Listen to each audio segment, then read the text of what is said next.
2006 has been a really good year for us at the Gathering. I think in a lot of ways we've grown up in some important senses.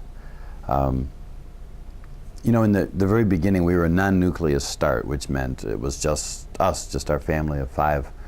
We kind of joke about everybody in the church directory had the same last name because it was all Vanderwell. But in the beginning it's just you, and then you begin to draw some spectators, people who understand that you're starting a church or they have some interest in it. Eventually some of the spectators become helpers, and helpers are good because you need help to get this going. But helpers, it's very clear that helpers are helping you with your thing. It's not their thing. Kind of like people who maybe help you do a big project in your backyard. They'll come over and help you for an afternoon, not because they believe in your backyard, but because they like you and you'll feed them pizza afterwards or whatever. Those are helpers, and it's not their mission, not their ministry. It's your church that they're helping you with. That's where we've been with most of our people, have been helpers in one way or another, which is a good thing.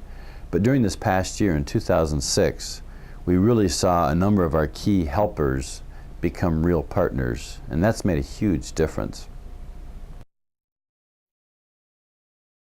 I think a major piece in this was the vision and mission values process that we did with our leadership team last winter. In the winter, spring of 2006, we took the members of our leadership team through a very intensive process, really revisiting a lot of the same searching that Deb and I had done when we first began this ministry. What does God want for this ministry? What's He leading us toward? What are we seeing Him doing? And so we put a lot of time into that, and it was really exciting to see how, coming out of the group of 10 of us, we identified descriptively many of the same things that Deb and I had seen only as a vision when we first began it all. In other words, what we were picturing back when we first began has actually been happening, and happening clearly enough that the rest of our team could identify that as, this is what it means to be the Gathering. Together we identified that there's a kind of community that God is growing. We're growing a community where we can bring others with us as we're transformed by God. And we talked a lot about limping together into the presence of God and helping each other grow, and how we're all in the process of being transformed, and we help each other follow Christ, albeit with a limp. And so that was really good for our people to come to identify that, our key leaders, and then that began to transmit from there. An important follow-up step on that, on the heels of that, came late spring into early summer. We had a series of small town hall meetings right here in my office, and we had a total of nearly 60 people, 60 adults, who were able to come and be part of this conversation. And we led them through kind of a miniature version of the whole mission, vision, values process that we had done as a leadership team. And then we helped them begin to identify what are their next steps for finding their place. And that took it from a group of 10 of us at the center to being nearly 60. Virtually all of our regular adults were part of those conversations.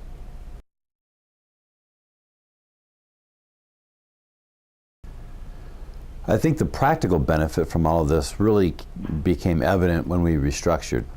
Once we'd identified that we had aligned our core ideology, that was the language that we used. Once we'd aligned our core ideology, then we aligned our structure around that basic purpose. So we identified 4 teams, 3 of which are active right now. And so we began to take everything that we do in ministry and grouping them together under one of these major teams. And so our worship ministry was organized together and then arranged with 4 different sub-teams. And the same thing with our children's ministry, and the same thing with our adult ministry. And now we have, so we have leaders for each of these teams functioning. And now then each of these teams is a collection of sub-teams which are forming. And that's given us a chance to have everybody's led by somebody, and nobody has to lead for too many, the span of care. principal acting there. And what it's allowed me to do practically is I work with fewer people because I'm not trying to cover everything as the pastor. And so the people I'm working with, I work with much more in depth than I ever did before. So there's a lot more coaching, a lot more frequent or intentional contact. We have a lot more accountability for ministry steps, and I lead a few people much better. Those people lead a few people much better, and the structure has really given all of our leaders a lot more impact. That's a good question. I think the difference is that there's a very clear sense now that the gathering is something that all of us are doing. It's not a Ron and Deb thing. It's not a Vanderwell project that they do. Now, in the last several months, there are a number of new ministry steps which are surfacing, or as they emerge, it's clear that they're not Ron and Deb things, that they're projects that other people have been working on. Just looking at our announcements on Sunday mornings, there are a number of different announcements, many of which have some other point person involved who's not me. And so I think for most people, there's a sense that we've reached a new chapter, because it's not just Ron announcing things that Ron and Deb are trying to get going, but there are people who are doing the training for children's ministry, or the social events coming up, or for follow-up with our financial series and the financial commitments. And each of these different steps that we have, the outreach event in children's ministry, and all of these things are championed by a variety of different people. And I think that signals something pretty clear to people. And in addition, most of our regular adults are on one of these teams somewhere currently. We've grown up a lot that way. For them, they know that once a month they meet with their team. They belong to the team. Their team is led well. And their meetings have a sense of excitement to them, rather than just being a volunteer handed a list of tasks. You have a team that you belong to. I think that's also made quite a difference. Yeah, the Ministry Center has been a really big step for us in this past year. I think in a lot of ways it's been sort of symbolic for our people, symbolic of all the other stuff, the development of our core ideology, the sort of a practical demonstration of the more theoretical stuff that we've been doing. About a year ago, in the spring of 2006, we signed a lease on a 2,000 square foot office suite, office and warehouse space in a commercial park here in the Natomas area. It had 2 small offices and it was mostly warehouse space. And I'd been talking to other pastors, and we formed a partnership of 3 churches here in Natomas, all church plants. And so the 3 of us, our 3 ministries, went into this together, and then we put a lot of our volunteers to work, and so we built out much of this 2,000 square foot space. So the area that I'm in right now as we're talking this is my office, and there's 5 other offices in here, divided among the 3 churches with our various size ministries.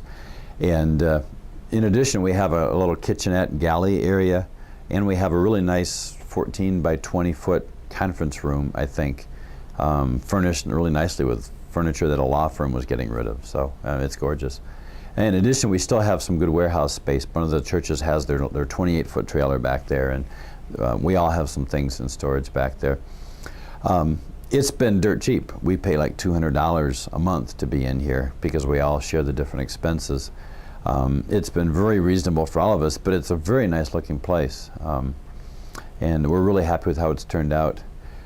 During the time of us fine-tuning and learning how to articulate our purpose, this is, I think, given a practical symbol for us that, yeah, we have a place. Our church doesn't stop once we pack up at the theater on Sundays.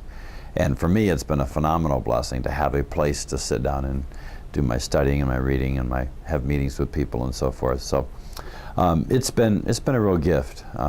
We're very excited about it.